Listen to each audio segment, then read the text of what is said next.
Good morning, gang. So, trying to get used to filming myself for YouTube because I want to do it more. I see it as fun, and if anything comes from it as a byproduct or motivation, or even if you just pick up some little tips. Sorry, I've literally just got up, so I've still got when you wake up and you got crust around your mouth. That's disgusting. I did wash my face, by the way. If one person can get something from this channel, be it training, mindset, motivation, food, and have a laugh while doing it, I've done my job. I enjoy showing. Not that I enjoy showing me. I enjoy being authentic. I enjoy being raw. I enjoy being real, and I like helping people. Now, like I say, I hope that you do get something from this. Today's video is gonna be just showing a little bit of the offline me online. Now, it is a rest day today, so you'll see what I get up to on a rest day.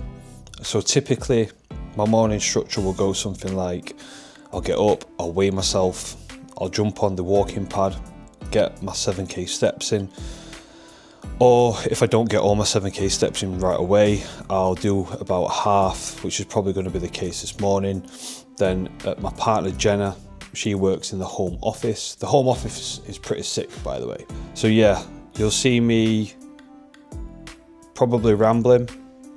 I'll jump on the walking pad, I'll have a coffee with Jenna, then I'll probably go for an outdoor walk or get my check-ins done, make sure all my clients are okay.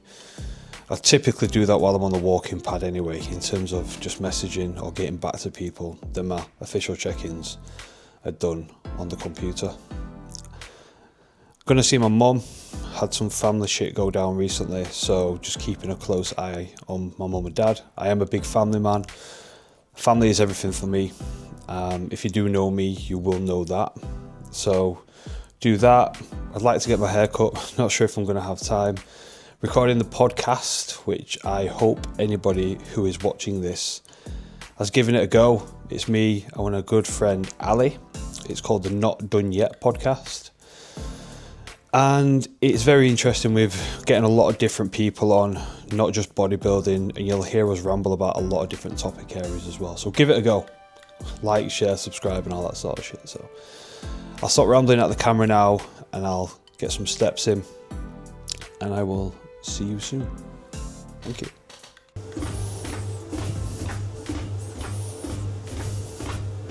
So if you do follow me on social media, you will know that I love coffee.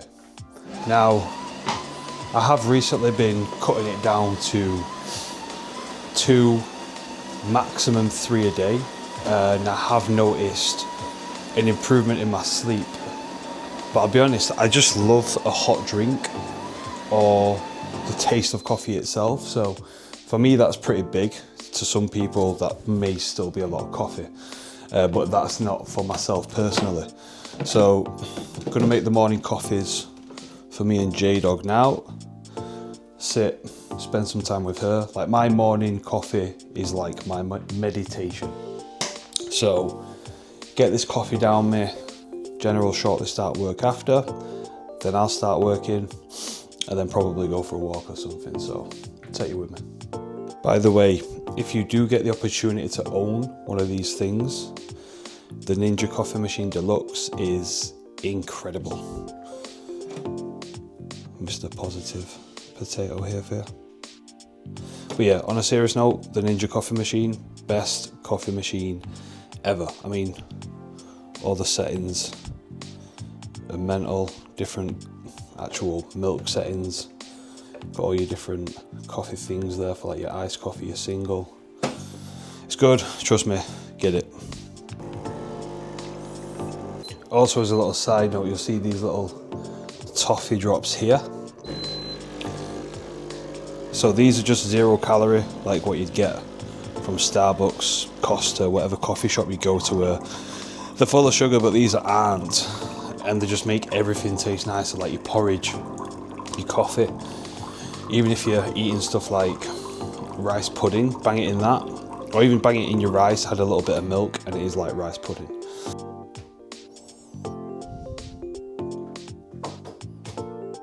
I'm back. So Ali dropped me a message this morning, and usually our podcast is due to record around 11 o'clock on a Wednesday, but we've both got a couple of client calls this morning. So Ali just randomly messaged me, asked if I wanted to jump on a little bit earlier. So it's like 8:10 now, so we're gonna get another recording of the podcast out of the way. Still not fully grown. He needs to grow out, mate. He's still got no fat on his neck. He still needs to.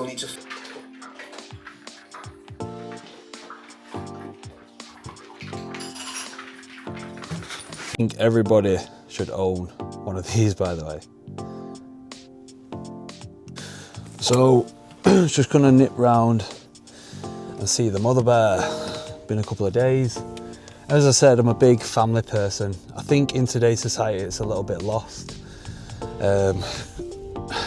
People live their own lives and stuff, but I think the principle of being a big family person is just a little bit lost, because we all live in this mad, busy society now where it's multifaceted, where people want things yesterday, nobody's patient, and it's so easy to just pick up your phone, drop your mum a WhatsApp or FaceTime, which is great, means we've got more readily available access to contacting people, but I'm a big social person. I love that one-to-one. I don't think you can beat it, to be honest with you. So I don't know if my mum will get on camera, but we'll see.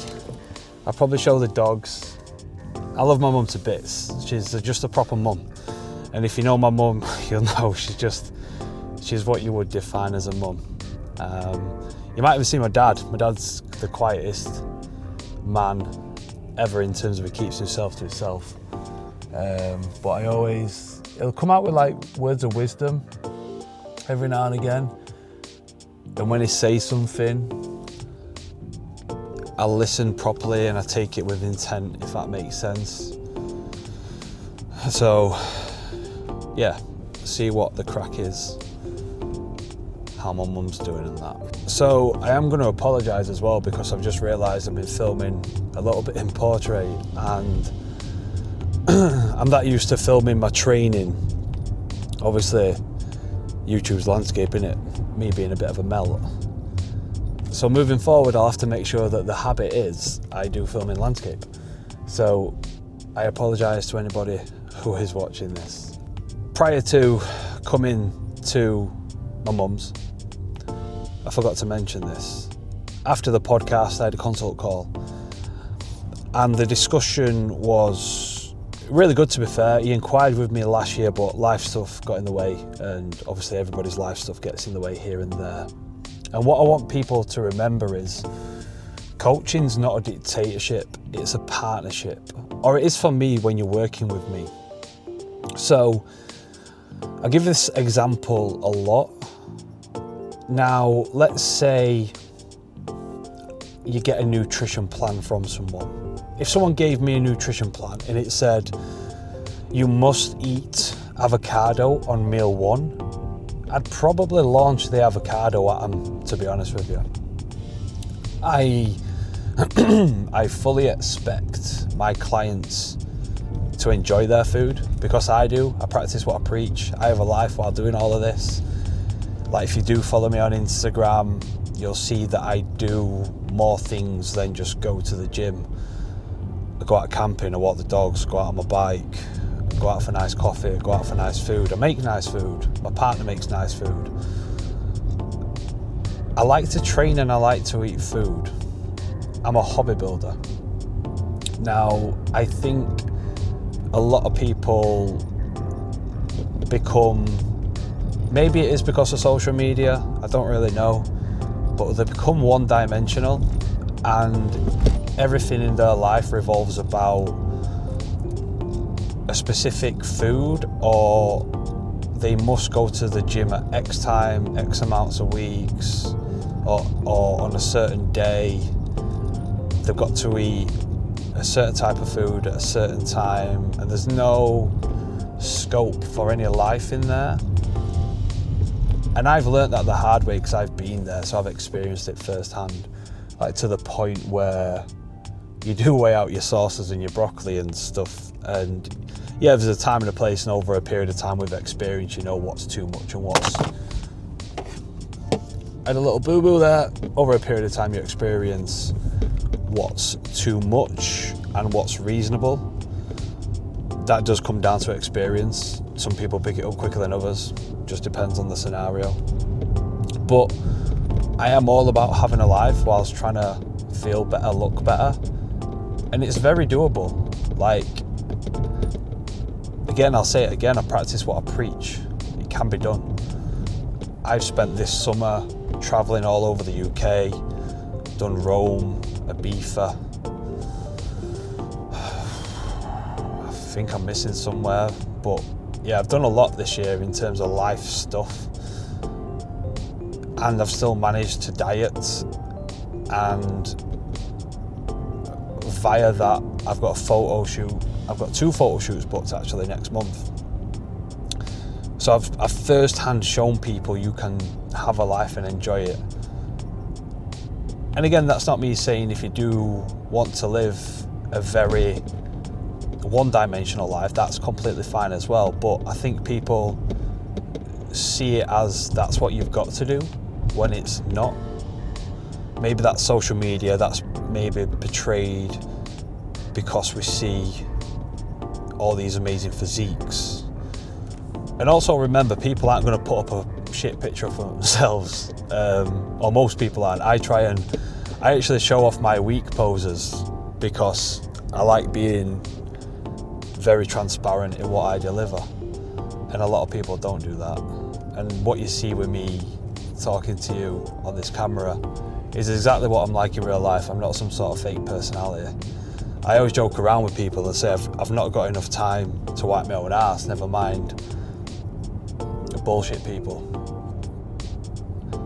Because I don't see the point, the truth comes out at the end anyway. I've met people who are completely different personality to what they are online, and I'm just like, well, what's the point in that? Imagine having a couple of different personalities and not being true to yourself.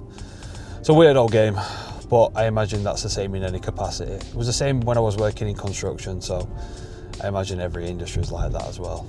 Right guys, so just had my hair trimmed. I've been seeing my mum, parents and the doggos.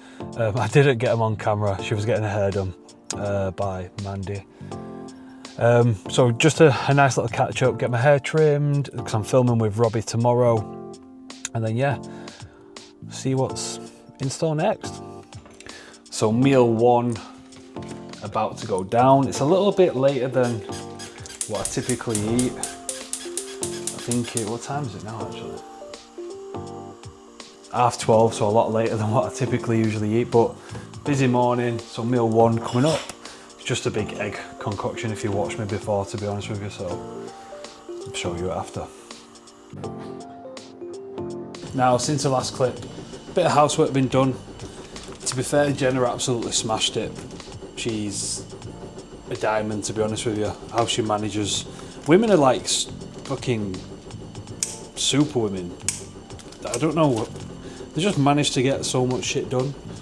They are much better than men in that capacity. So a bit of housework done, and I'm going to get some food prepped, because despite working from home, I still PT and all that sort of stuff, but despite working from home, I still find myself struggling to have the time to prep or cook fresh food, which sounds like a very first world problem, because like literally it's just like having an actual job where you actually have to prep food. And if you have followed me for a period of time, you know my background's construction and all that sort of stuff. So I'm getting ahead now just with my meat. So I will cook all my meats in advance. and then all the other stuff. I can just reheat the meat very easily. Whereas if you've got potatoes and then you cook them, reheat them, they might go a bit soggy, etc. So I do typically prep all my meat in advance, then I can just reheat that. Don't overcook it. It baffles me when people say I'm sick of eating dry chicken. It's just like, just learn to cook it properly then. Just while the chicken's cooking, bought these little jars to make overnight oats with. I made them, I think it was yesterday, absolutely banging, and I forgot how nice they were. When I made them, Jenna was like, oh, thanks for not making me some, so I'm actually going to make her some now. They're really easy to make. You just literally make it as you would normal porridge, put it in one of these jars, and I microwave it for a little bit longer than typical, and then bang it in the fridge, and you'll find that the oats absorb the moisture overnight, and it helps with volume. It's just really fucking nice, to be honest with you. So I'll get these made for Jenna, and then crack on with some more work as well. I've done a couple of check-ins this morning, box off some more check-ins, check in with some of my clients, make sure they're okay. A little tip for people as well. This sounds very simple, but get some poultry scissors. It cuts the chicken so much better, rather than your bog standard birthday present scissors. Just cuts through a lot nicer. These have been nuked for a couple of minutes. Just got to be careful with this, because if you touch the metal, it's fucking hot. Give these a stir, bang some drops in. Try and make that look a little bit aesthetic. So yeah, get a stir, bang some flavour drops in, add some flavour to it. Re-nuke it. That's a nice consistency. Probably add in a bit more water, to be fair to that, just to help with the volume. Is there anything worse than waiting for your porridge in a microwave? There we go. So it'll look a little bit something like that. And then once it settles down a little bit, bang it in the fridge. Have it like, I don't know, just wait till it goes cold. There's no science to that one again.